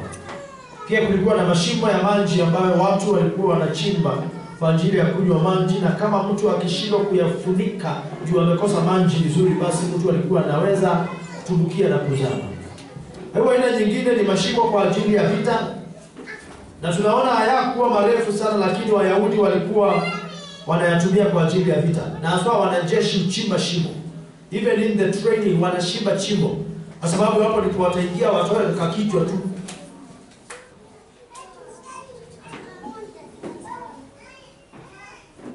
Mashimo haya ilikuwa mtu akiingia kwenye shimo, kulikuwa hakuna mtu mwenye uwezo wa kumtoa isipokuwa mfalme. Tunaona mfano wakati wa Daniel 6, wakati watu walifitinia Danieli juu walijua hawezi kosa kuomba. Na juu yule mfalme alikuwa anatawala, si yule alitawala wakati ambao wale wengine walitupwa kwenye tanuru la moto. Wakaenda wakasema, weka amri kusiabudiwe kitu kingine isipokuwa wewe. Tunaona mfalme Dario aliamua kumpeleka Danieli shimoni sababu ya kiapo ambacho alikuwa ametoa. Alionekana ameasi. Biblia inasema mfalme usiku hakulala. Alikuwa anahangaika, na asubuhi akaenda kwenye lile shimo na kumwita Danieli shimoni, naye akaitikia na kusema, Mungu amemtuma malaika wake, nami nimeonekana sina hatia. Amemtuma malaika wake, amefunga makanwa ya simba. Mfalme ndiye aliyempeleka Danieli shimoni, na ndiye aliyemtoa shimoni. Tunaona kumbe kuna malaika wa kufunga makano ya watu waliojiandaa kukutafuna kiuchumi, waliojiandaa kukutafuna kiafya, waliojiandaa kukutafuna kimasomo, kibiashara, kikazi. Na sisi tunaye malaika wa kuwafunga midomo watesi wetu kwa jina la Yesu. Naamuru yeyote ambaye amejitoa kukutafuna kwa njia yote ile, na hiyo kinywa chake na kifunga kwa jina la Yesu. Ili kuwatoa walio shimoni lazima apatikane mfalme wa kuwatoa. Maana kama vile ambavyo nimekuambia, ni mfalme alikuwa anawatoa. Na kuna aina 4 za upako. Kuna upako ambao ulikuwa unapakwa watu ambao wamegojeka kikoma. Ili sasa waungane na watu na wamepona ama wametoka kwenye ukoma, ilikuwa wanapakwa mafuta.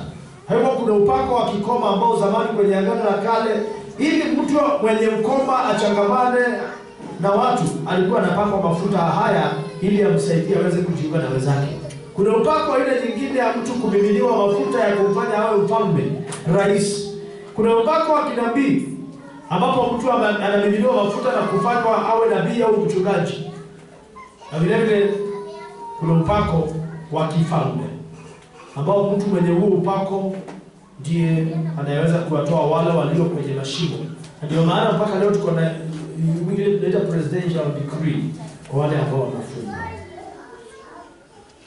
Baada ya Danieli kutolewa shimoni, waliita baraza la mawaziri wote kwenye kikao ili nao wajaribiwe apatikane mwenye haki. Kikao kile kikawa cha tofauti na vikao vilivyowahi kutokea. Wakaitwa mawaziri wote pamoja na familia zao na watoto wao. Wale watu wote ambao walifitinia Danieli wakatupwa ili watafute ni nani alikuwa msema kweli. Pamoja na wajukuu wao wakatupwa kwenye shimo mle. Biblia inasema wote walitupwa mle shimoni na simba waliwakamata kabla hawajafika chini. Pia wakati wa kina Shadraka tumeona what happened. Hebu ukiwa ndani ya jaribu usiogope. Wewe tembea tu, lakini ujue utatoka ukiwa mzima kuliko ulivyoingia. Anayechimba shimo, Biblia inasema atatumbukia mwenyewe. Anayetega mtego utamnasa mwenyewe. Na watu wengi hapa wamechimbiwa, wengine wamenaswa, wengine wametegewa mitego. Naamuru hiyo mitego ikateketeza ikamnasa aliyeitega kwa jina la Yesu Kristo. Biblia inasema Mungu anaokoa na mtu akiokolewa anakuwa ameokoka kuhuru kabisa. Na ukiokolewa hautakuwa hata unaweza kukumbuka tatizo lako tena, maana halitakuwa kwa jina la Yesu Kristo. Mtu anayekuchimbia shimo, Biblia inasema anakuwa na uhakika kwamba hutazaa, lakini Mungu akikufungua akikuondoa kwenye ile shimo la kutozaa, unazaa. Hebu kama Biblia inasema kuchimba shimo, na hili inamaanisha kuna watu ambao huchimba shimo. Biblia inasema, maandiko yanasema usifurahi adui yangu katika kitabu cha Nahumu, maana niangukapo mimi nitasimama tena. Mithali 26:7, achimbaye shimo anatumbukia mwenyewe, naye ambikishaye jiwe litamrudia. Ndio nimekwambia, kama kuna mchawi yeyote ambaye anapigana nawe na hujateketeza mashimo yake na mahali anafunga watu, bado hujateketeza huyo mchawi. Nami ninaamuru yeyote ambaye anawanga wa jamaa yenu wa kwenu, yeyote ambaye anajuana na mambo ya giza, mashimo ambao wamechimba na watu wenu wamefungiwa pale, au wamefungiwa pale, au mali yenu imefungiwa pale, kwa jina la Yesu Kristo mnatoka kwa jina la Yesu. Ndio maana Biblia ikasema Mungu anakupa mali iliyofichwa kwenye hazina. Kumbe kuna mashimo ambao si ya kufichia watu. Isaiah 45:3 ni ya kuficha mali za watu. Kuna watu mali yenu iliibiwa ikafichwa katika hazina ya giza, ibilisi akaifanya yake. Na Mungu anaenda kukutoa katika hilo mtego kwa jina la Yesu Kristo. Tunaona mtu wa Mungu Yusufu alikuwa mtoto wa Yakobo. Yakobo alikuwa na watoto 10 ambao 12. 10 walikuwa watoto wa Lea. 8 walikuwa watoto wa Lea na 4 walikuwa watoto wa Rachel. That is wawili, Joseph and Dan, Benjamin, ambao ni watoto wa Rachel, na wawili ambao ni watoto wa Bilha, ambaye ni mfanyakazi wa Rachel. Anaona Yusufu alienda kuwatembelea kwa sababu wakati wa kulisha watu walikuwa wanalisha mbali na boma. Hebu ndio wamefanya makao kule. Wakati Yusufu alienda kuwatembelea, wakati anakaribia anaanza kusema yule muota ndoto ni huyu. Kwa hivyo wakati alifika yule muota ndoto, wakapangana na wamkamate wamuue. Lakini Ruben akaona wacha tugoe kwenye shimo ili niweze kumchukua baadaye kwa nia yake. Kwa hivyo sasa wakati walitaka kumuua baadaye, wakati Ruben alikuwa ametoka, Yuda ndiye alichanuka akasema na huyu wacha tumuuze badala ya kumuua. Tunaona Yuda ndio kizazi chake kumetoka Yesu. Kwenye mashimo walikuwa wanatupwa watu waliokuwa hai na sio watu waliokuwa wafu. Kitabu cha Hesabu sura ya 16 mstari wa 30 nasema, lakini Bwana akiumba kitu kipya, na hiyo nchi ikifunua kinywa chake na kuwameza pamoja na wote walio nao na washukia shimoni walio hai, ndipo mtatambua ya kwamba watu hawa wamemdharau Bwana. Basi ilikuwa hapo alipokwisha kusema maneno haya yote, nchi iliyokuwa chini yao ikapasuka. Nchi ikafunua kinywa chake na kuwameza na watu wa nyumba zao na watu walioshikamana na Kora na vyombo vyao vyote. Basi wao na watu waliokuwa nao wakashukia shimoni walio hai, nayo nchi ikawafunika, wakaangamia kutoka mle mkutanoni. Hapo tunaona vile ambavyo hao watu waliingia kwenye shimo ambalo lilikuwa shimo la kiroho ambao Mungu alichimba, maana liliwafunika. Ikawa huo ni shimo, lakini shimo imepatikana na imewafukia. Hilo ni shimo physical ama spiritual.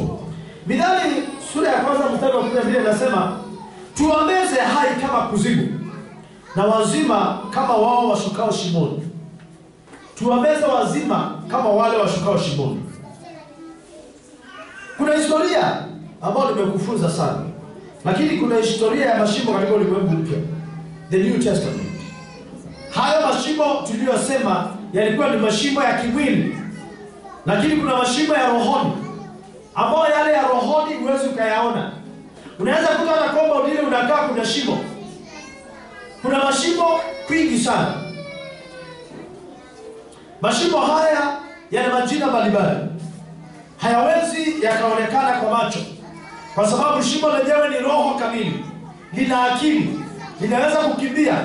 Ukiingia ndani huwezi kutoka. Hapo unakuta ni shimo linaweza kimbia, linaweza ondoka, linageuka na kuwa giza. Hivyo basi, hebu tuone historia ya mashimo ya rohoni. Historia ya mashimo imeanza na shetani mwenyewe. Mashimo haya yanaitwa mashimo ya wachawi, yanaitwa mashimo ya kishetani, sababu shetani mwenyewe ndiye anayeyamiliki. Ukisoma waraka wa pili wa Petro sura yake ya 2 mstari wa 4 anasema, kwa maana ikiwa Mungu hakuwaachilia malaika waliokosa, bali aliwatupa shimoni. Aliwatupa wapi? Shimoni. Akawatia katika vifungo vya giza. Akawatia katika vifungo vya, ni Biblia eh? Kwa hivyo kuna vifungo ambao ibilisi sasa walio kwenye mashimo wanafunga watu kwenye yale mashimo ili watumie miili yao kutembea katika ulimwengu. Kwa hivyo aliwatupa shimoni, akawatia katika vifungo vya giza, walindwe hata nje ya hukumu. Kwa hivyo wanalindwa wakiwa shimoni. Malaika waliokosa ni mashetani waliomasi Mungu ambao wametupa shimoni. Na hicho ndicho kifungo ambacho Mungu aliwatengenezea wao watu wa giza. Kisoma Ufunuo sura ya 11 yote utaelewa. Ufunuo sura ya 12 mstari wa 7 anasema kulikuwa na vita mbinguni, ili uelewe vile ambavyo alianguka. Kwanza ili waanguke watupwe kwenye shimo, kulikuwa na vita mbinguni. Mikaeli malaika zake wakapigana na yule njoka naye akapigana nao pamoja na malaika zake, nao hawakushinda wala mahali pao hapakuonekana tena mbinguni. Yule njoka akatupwa, yule mkubwa, nyoka wa zamani, haitwaye ibilisi na shetani, haudanganya ulimwengu wote, akatupwa hata nchi na malaika zake wakatupwa pamoja naye. Kwa hiyo naye Petro ametuambia waliotupwa wamewekwa wapi? Kwenye shimo. Basi wakafungwa, wakaondolewa mbinguni, wakafungwa kwenye shimo la rohoni. Kumbe shimo lipo katika nchi na baharini shimoni. Ndio maana ya lile andiko la kisha nikamwona mnyama. Ukisoma katika Danieli, ukisoma katika Ufunuo, ukiendelea unasikia kisha nikamwona mnyama anatoka katika nchi, katika bahari, katika nchi kavu. Kwa hivyo mashimo haya yana majina mengi. Katika Biblia utakuta ingine inaitwa nyumba ya utumwa, unaweza kuyaita kuzimu, unaweza kuita moyo wa nchi au shimo lisilokuwa na kina, hapa bottomless pit. Ndani ya moyo ndipo kunatoka vitu vyote vinavyotokea juu ya nchi. Ufunuo 9 kuanzia mstari wa 1 anasema, malaika watano akapiga baragumu, nikaona nyota iliyotoka mbinguni imeanguka juu ya nchi, naye akapewa ufunguo wa shimo la kuzimu. Akapewa ufunguo wa shimo la kuzimu. Kwa hivyo kuna shimo la kuzimu. akalifungua shimo la kuzimu. Moshi ukapanda kutoka mle shimoni kama moshi wa tanuru kubwa. Jua na anga vikatiwa giza kwa sababu ya ule moshi wa shimoni. Nzige wakatoka katika ule moshi, wakaenda juu ya nchi, wakapewa nguvu kama nguvu ya walio nayo nge wa nchi. Na juu yao, verse 11, that is, wanaye mfalme, naye ni malaika wa kuzimu. Jina lake kwa Kiebrania ni Abaddon, na kwa Kiyunani analo jina la Kiapolioni. Na haya nimeelezea katika the teachings ambayo nilipeana za kitabu cha Ufunuo. Neno Apolioni maana yake ni muharibifu. Hebu ukiona ndoa imeharibika, ukiona taifa limeharibika, ukiona familia imeharibika, fahamu uharibifu huo umetoka kwenye shimo la kuzimu. Maana wakati shimo la kuzimu lilifunguliwa, wale nzige walienda kuharibu maisha ya watu. Na mimi nateketeza kila roho iliyotoka kule ambayo imekwenda kuhanda, ambayo imekwenda hata nyumba yako, inahanda makazi yako, inahanda biashara yako, inahanda mapato yako, inahanda nyumba yako, inawateketeza wote maroho hayo kwa jina kule Yesu Kristo.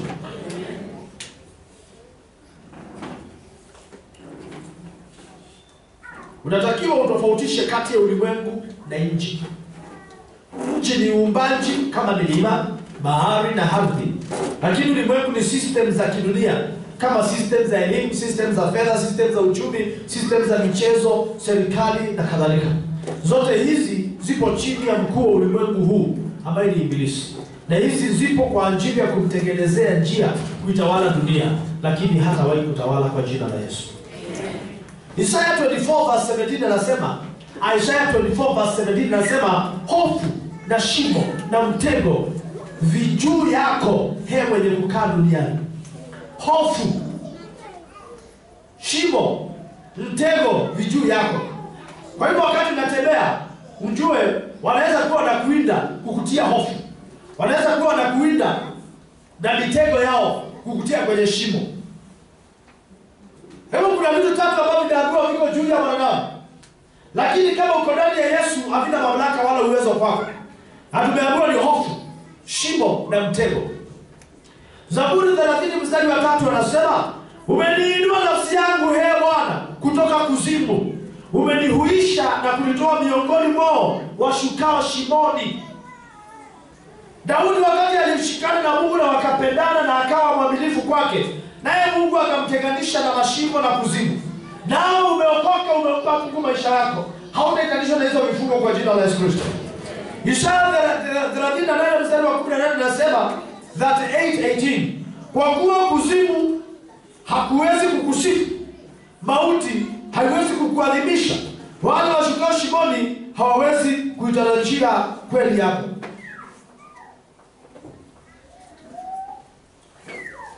Kwa hivyo hizo mstari yote nimekusomea na kufunza. Kuna mnyama atokaye baharini, na kuna mnyama atokaye katika nchi, na kuna kuzimu ya angani, mbingu ya kwanza na ya pili. And this means nitakufunza kuhusu malkia wa mbingu ambaye ameongelelewa in the book of Jeremiah 7 verse 16 to 21. Nimesema wapi?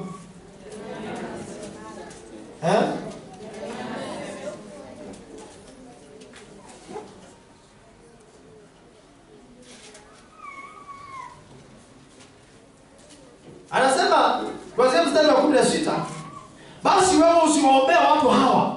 Kuna watu hatujaruhusiwa kuombea. Watu wepi? Wala usiwapazie sauti yako, wala kuwaombea dua, wala usinisihi kwa ajili yao, kwa maana sitakusikiliza. Je, uone wanavyotenda katika miji ya Yuda na katika njia kuu za Yerusalemu? Watoto huokota kuni na baba wazao huwasha moto, na wanawake kukanda unga ili kumfanyizia mikate malkia wa mbinguni, na kuamiminia miungu mingine sadaka za kinywaji, wapate kunikasirisha mimi. Je, watu hawa wananikasirisha mimi, asema Bwana? Hawajikasirishi nafsi zao na kuzitia haya nyuso zao wenyewe? Kwa hiyo Bwana Mungu asema hivi, tazama hasira yangu na ghadhabu yangu zitamwagwa juu ya mahali hapa, juu ya wanadamu na juu ya wanyama na juu ya miti na mashamba na juu ya mazao ya nchi, nao itateketea isizimike. Hata ukisoma Jeremiah 44 verse 15 pia. Kuna aina ya kwanza ya haya mashimo ya rohoni. Sitamaliza hii funzo leo. Amen. So ndio naharakisha juu nimeelezea vitu vingi. Nasema kuna aina ya kwanza ya haya mashimo ya rohoni ambayo ndio yanayoongoza utawala wa mpinga Kristo. Na kiongozi wa dini wafanya watu wawe vipofu. Watu wengi wanapofushwa na mambo ya kidini. Kuna dini za kichawi na kuna dini za Mungu. Nimeona clip ambayo ina circulate mwanaume ambaye ameshika wembe ile tunanyoaka leo nayo. Na kuna mwanaume mwingine ameshika bakuli. Na wanawake wanaenda bila nini. Na yeye anashika hivi ananyoa. Ile nywele inawekwa kwa bakuli. Baada ya kunyoa ile nywele anapelekaga wapi?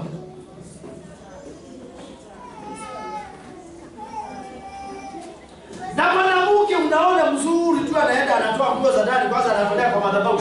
Na anaenda vizuri. Hata kama kuangalia kinyoa hii nywele anapeleka wapi? Hivi ninasikaga wa mama. Hivi.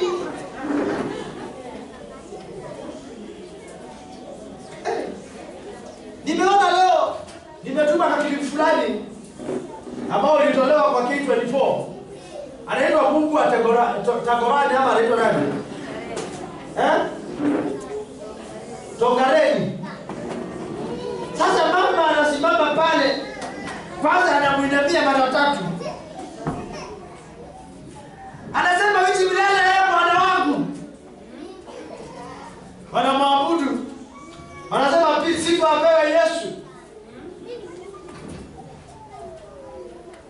Kumbe sio wote wanasema sifa apewe Yesu, anapewa Yesu wa kweli.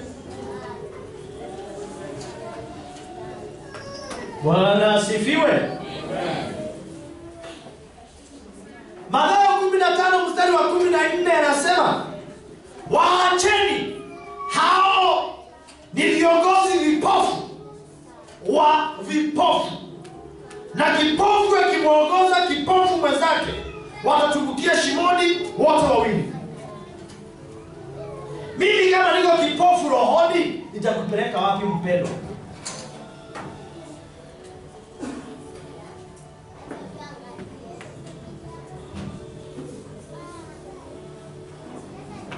You can imagine kama Karo angekuwa ananipigia simu jana.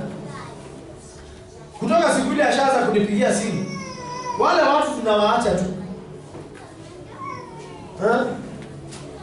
Sasa akinipigia na sijui kile kinafanyika kiroho nitamsaidia aje? Si anahakisha. Bwana asifiwe sana. Na jana nilipigiwa na simu ya kijana yake ndio huko nyuma ndiye alinipigia simu. Ameamba mdabe ya kwa mbondo hapa. Hiyo neno ikanigwaza, ikanigonga. Kumbe kijana amejua kuna sauti mama anaanza kutoa shetani akiwa ameingilia. Kaambia Mungu lazima hiki kitu iishe milele. Na mimi niko na imani kama kwa udumaji.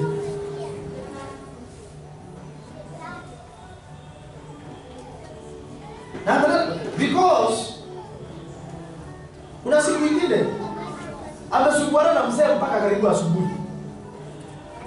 Wanakuja kumbe hao watu walianza. Kuna siku walianza Jumapili. Yeye kuingia kwa gari hivi. Yeye ameingia kwa gari na mzee anaanza kusumbuana na kuleta bibi yule anabebwa aliko kwa gari. Wakaenda. So leo nikajiuliza, my goodness. Nitakosa kulala leo nikipigiwa simu saa 8 siwezi. Kamwambia kuna kitu nitakuomba tufanye. Nataka tuende kwa hiyo ground ya watu wapende. Hapo anapigania twende hapo. And she was very responsive. Maana sikutaka kwenda peke yangu. Unanielewa? Reason ya kutokuwa singeenda peke yangu, ingekuwa lazima niende na yeye. Kwa sababu wale watu wametoa sadaka, ndio inawapea ile mamlaka juu yake. Hasa ile sadaka walikuwa wametoa, lazima ningeenda naye kwa sababu ndiye ametolewa sadaka. Hebu sasa nikamwambia tafadhali funga macho, wacha na watoto. Within baba nikaanza kuomba, baba nakushukuru kwa sababu ya mwanao. Ninaomba sasa kwa sababu hata yeye ni roho, ndio hawa. Hallelujah. Nikasema my daughter you are good. Amen. And that is good.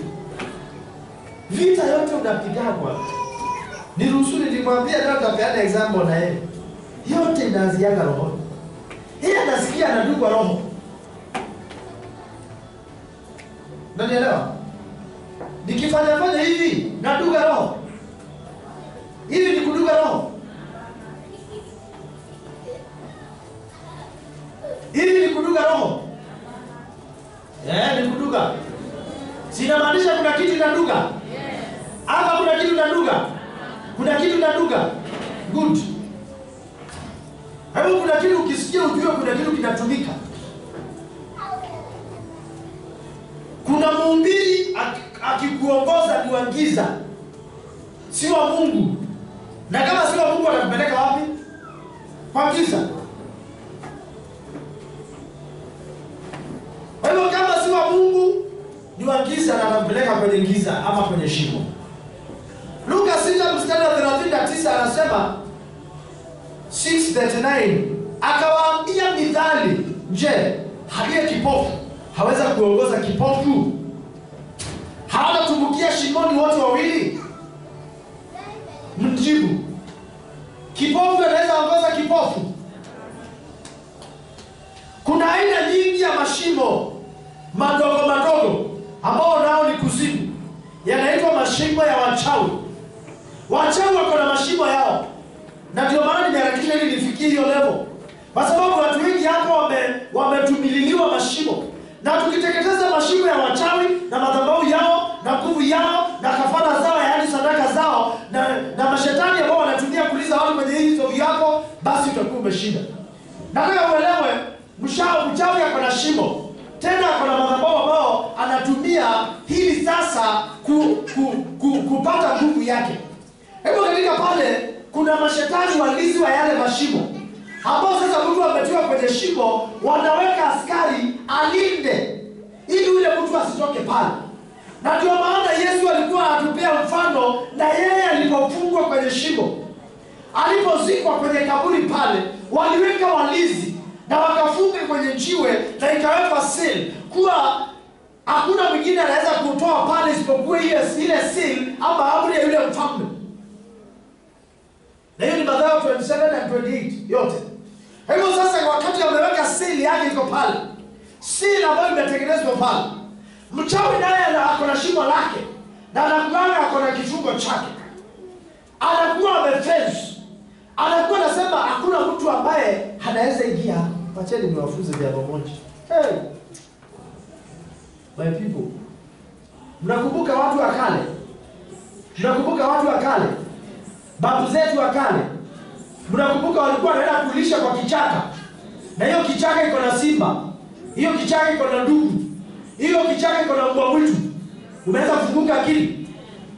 Wengi walikuwa na kamba, kauzi, ambapo atafunga hiyo wakati wa usiku akiingiza kondoo yake na ng'ombe yake kwenye zizi. Hiyo zizi kuvuka tu ni sekunde moja. Kwa hivyo anafunga na kamba. Simba watapitia hapo lakini hawataiona. Na hiyo ni kifungo cha mbwa.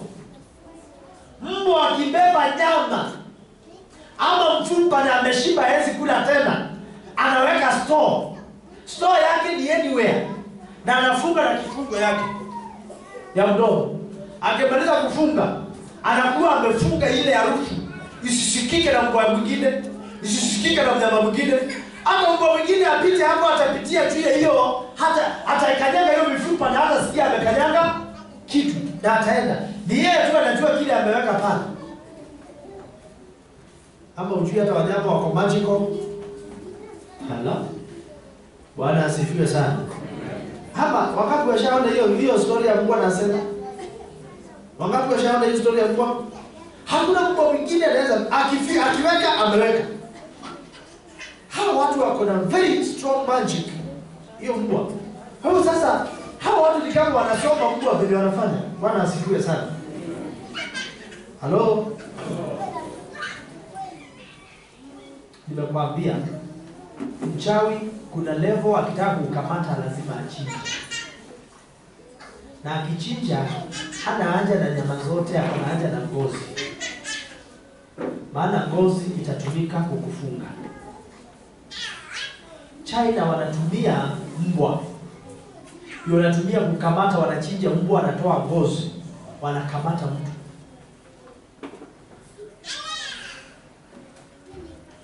Ndio nilikwambia unaweza kuwa hapa.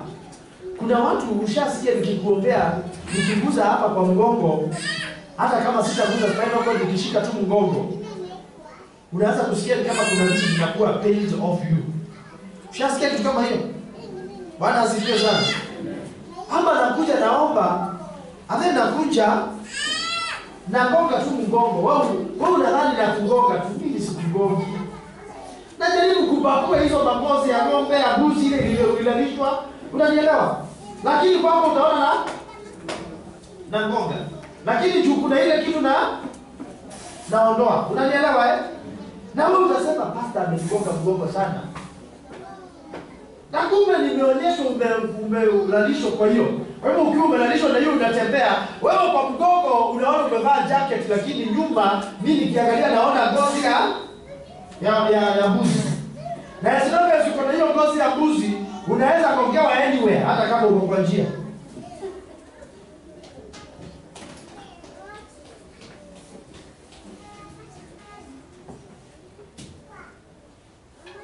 Bwana asifiwe sana.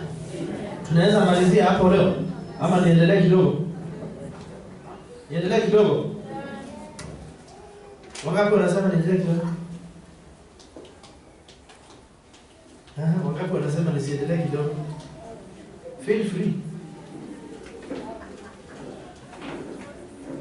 Ni mmoja tu, kwa hivyo the eyes have it. Ningeacha. Kwa hivyo kuna aina nyingine ya mashimo ambayo nimekwambia ni mashimo ya kichawi. Nikimaliza hii mashimo ya kichawi, hiyo nyingine tutaendelea Sunday. Amen. Bwana asifiwe sana. Kwa sababu unaweza kuwa kwa shimo na uko hapa.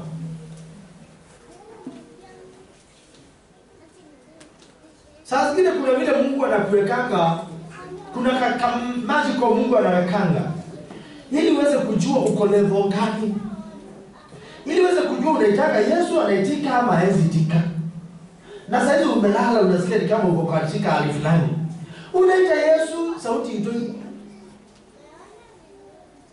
Unaita na nini? Wakati washafanya kitu kama hiyo. Na ukiangalia sana wakati huo kulikuwa na kadhambi kalikuwa. Unanielewa eh? Kwa sababu Mungu anakuambia saa hizi ile hali huko. Hapo ukaniita siwezi itika, siwezi sikia. Jifunze kila saa kuambia Mungu have mercy on me, nisamehe dhambi zote. Maana unaweza kuta umetenda dhambi tu kwa kukanyaga mahali ambapo hustahili kukanyaga. Na wewe hujui Mungu unatembea tu. Mashimo haya ndio yale ambayo utayafahamu pale unapomrudisha mtu. Anakuambia alikuwa ndani ya kabati. Kuna watu hapa nimeombea. Na nikianza kuomba ninaona roho yake inaendewa kwa kabati. Mwingine anaendewa kwenye ndani. Kwa mfano wa Kisii, ufunga watu sana kwenye ndani. Wakamba ufunga watu sana kwenye shamba chini ya mti. Hau kwenye tungani hatuna maji, Wakamba na shimo. Waluya wengi wale nimeombea na Wajaluo wengi nimepata wamefungwa kwenye maji, na sasa Waluya ni kufungwa kwenye Andi Hill, kichuguu. Hiyo ndio inatumika sana na walonzi wa Waluya. Kichuguu, kifusi, hiyo ni Andi Hill. Mombasani ya lazima ufungwe ndani ya bahari huko ndani.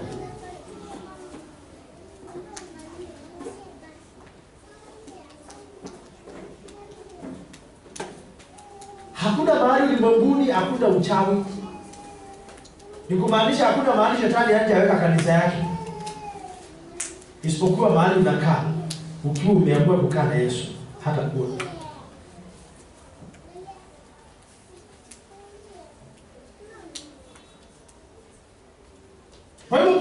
hapo already washafunguka na ukifunguliwa ulikuanga huko. Ndio maana kutoka ufunguke uje hata ukiwa huko tena. Acha nikuulize swali. Ukiwa kwa nyumba, si utaota ukiwa kwa nyumba? Na ukiwa kwa njia utaota ukiwa wapi? Tofauti kati ya mashimo haya na mashimo ya kuzimu ni kwamba haya yanayoendelea juu duniani yamedhihirishwa, yamepewa nguvu kutoka kuzimu. Haya mashimo ya kichawi yamepewa nguvu na mashimo ya kuzimu, na ukiafika juu chini yanapotea. Watu wote wanaotaka umaarufu wa siasa, wanaotaka kukua kiuchumi, kibiashara, utakuta wengine juu hawajui Mungu ameasisiwa chini, na ukishughulikia chini kuzimu na uharibifu wake, duniani kunakuwa shwari, na hao watu hata mambo yao ya kibiashara inakoma. Wakati umeamua kushughulikia kwa kuomba kwa damu ya Yesu, unaweza ukawa kama unakimbiza upepo, huoni kama unatatua tatizo lako, lakini pale unapoamua kufyeka yaliyotengenezwa kutoka chini, na hiyo ndio nataka tufanye leo, kutoka chini, kwa kusema katika jina la Yesu, na fyeka, na haribu, na teketeza, na angamiza, ninavunja, na ponda kwa damu ya Yesu, basi muda mfupi tu kutakuwa shwari kwenye tatizo lililokukumba. Nataka tuendelee na kutoa sadaka na kumalizia.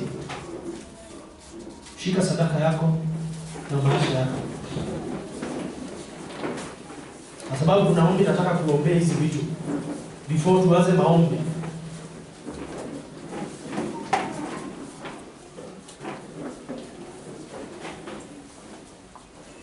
Tayarisha sadaka ambao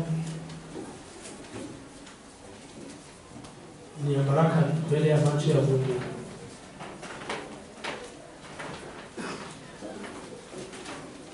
Hebu sema, kwa jina la Yesu, ninaharibu na kuteketeza, ninafyeka na kuangamiza, navunja na kuponda kwa jina la Yesu na kwa mamlaka yako, kila mashimo ya kichawi yaliyojengwa ni kwa ajili yangu. Shika kwanza, usipeane. Shika tu na mkono wako. Shika sadaka yako na mkono wako na tunapokabidhi imani. Amen.